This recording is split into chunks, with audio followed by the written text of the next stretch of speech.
Hi hello বন্ধুরা, তো good evening. তো দেখুন কি নিয়ে নিচ্ছি, এই যে ধনেপাতা। এই ধনেপাতার সাথে কি দেব, এই লঙ্কা আর কিছু রসুন দিয়ে এগুলো পেস্ট করে নেব। নিয়ে অল্প খানিকটা তেল দিয়ে মেখে নেব।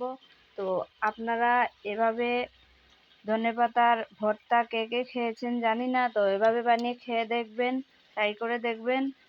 খুবই সুস্বাদু হয় খেতে। এই যে ধনেপাতা, এগুলো পেস্ট করে নিব। বাকিটা দেখাচ্ছি আপনাদের। এই যে বেটে নিলাম। তো দেখুন দিয়ে দেব পরিমাণ মতো নুন এর মধ্যে। তারপর দিয়ে দিব খানিকটা সরিষার তেল। তো আপনারা এভাবে বানিয়ে খেয়ে দেখবেন, এটি কিন্তু স্বাস্থ্যের পক্ষেও খুবই ভালো। আর যাদের যাদের থাইরয়েডের সমস্যা রয়েছে তারা যদি প্রতিদিন খেতে পারেন তাহলে খুবই ভালো। তো টাটা, বাই বাই। পুরো ভিডিওটা দেখবেন, কেউ স্কিপ করবেন না। যদি ভালো লেগে থাকে অবশ্যই লাইক কমেন্ট শেয়ার করে দেবেন এবং চ্যানেলটাকে সাবস্ক্রাইব করে দেবেন।